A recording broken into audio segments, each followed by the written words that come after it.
Let's play a quick game I call, Is it time for therapy? Or am I just going to keep powering through until I snap? And before you roll your eyes, hear me out, because a lot of people already know they need help. The hard part is actually getting the help. So I'm going to go through a bunch of signs. And as you listen, I want you to notice what your brain does. Does it say, yeah, that's me? Then immediately follow it up with, but it's not that bad. Or I don't have time. Or I'll handle it later. If that's you, you're exactly who I'm talking to. Okay. First category, relationships. If you're the toxic friend or the toxic partner, and I don't mean you're a little quirky or if you vent sometimes. I mean, who doesn't do that? You notice patterns like you explode, you guilt people, you twist things around, you ghost, you keep score, you're petty, you crave drama, you can't apologize, or you turn a conversation into a trial. If that's you, therapy is not a punishment. It's a way to learn skills you were never taught. And on the flip side, if you have toxic friends, if your friends feel like walking on eggshells, or if you feel drained after every interaction, or if you keep accepting disrespect because you don't want conflict, therapy can help you see why you tolerate what you tolerate, and more importantly, how to change it. Here's the big one. If more than one person you love has urged you to get help, not one person in an argument, I mean multiple people at different times saying something like, I'm worried about you, or this isn't like you, or I think you should really talk to someone. When people who care about you independently arrive to the same conclusion, that's data. That's not hate. That's a signal. Another sign, you can't cope with what's happening in the world. And yes, that includes political stress. Some people feel like they're constantly bracing for impact, constantly doom scrolling, constantly on edge, whether it's Donald Trump and all his nonsense, or any other headline that makes your stomach cringe and drop. If the news has you spiraling, therapy can help you to stabilize your nervous system so you're not living in a constant state of threat. Let's talk about joy or lack thereof. If you've lost interest in things that used to be fun, things that matter, things that you used to look forward to, if everything feels like effort, like you just don't want to, if you keep saying, I'm just tired, but it's been months, it's not laziness. That can be depression, burnout, grief, chronic stress, or emotional exhaustion. And it's way more common than people are willing to admit. Sometimes the sign is simple. Your doctor suggested. If a medical professional is saying it might be helpful to talk to someone, that's not them brushing you off. That's them recognizing that stress, anxiety, trauma can be overwhelming and it shows up in the body as well. Therapy can be a part of your health plan, not a separate category called only if I'm falling apart.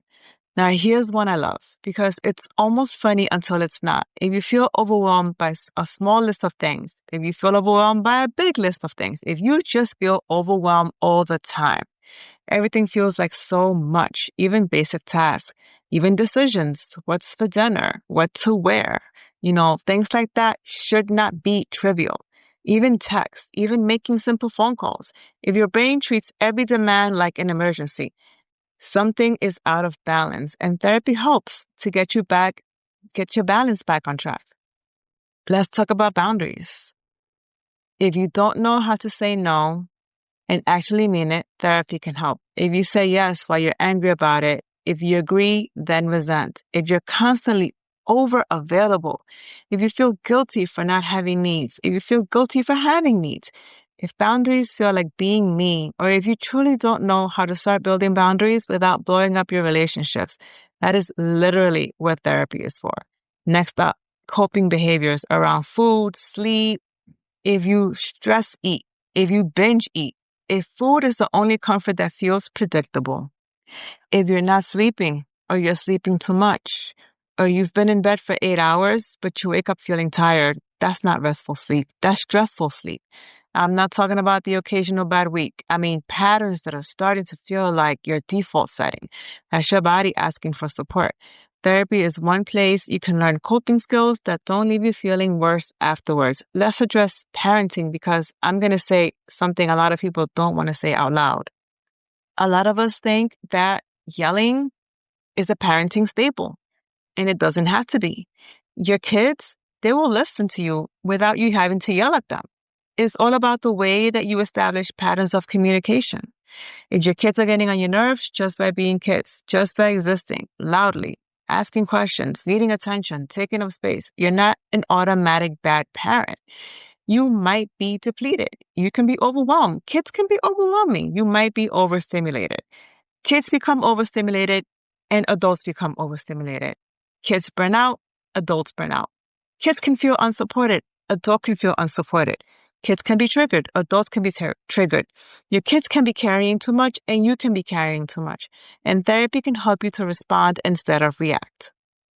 And if I'm being honest, this list can go on and on because there are 1,000 ways people end up needing therapy, not just the few things that I happen to mention here. These are just some of the things that I come across on a daily basis as a therapist.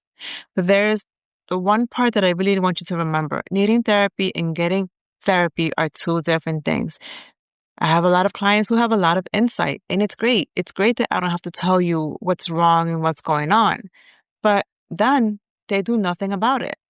They say, yeah, Cyrus, I totally agree with you. I totally see, why that's not working for me. Session after session, this is still not working for me. What have you done? What's different? What has changed? If the answer is nothing, then of course it's still not working for you. You've become complacent and you tell yourself every Sunday that you're ready to make change. And by Wednesday, you're back to where you were before. So if you've heard yourself in any part of today's episode, let this be your sign to stop waiting for the perfect time. The perfect time does not exist. The goal isn't to be less busy. The goal is to feel more stable inside the busy. If you want more bite-sized therapy insights, follow the podcast so you don't miss my future episodes. And if you're ready to actually start the process, you can find me at blairdiazcounseling.com. My schedule fills up quickly, guys. And if I were you, I'd rather you get in and we could start working together than you just keep waiting and time keeps passing you. You're looking for the right time. One day you become explosive or, you destroy a relationship that you've been working so hard to build in a split second because though you have the insight, and I know that you do, you haven't done anything about it.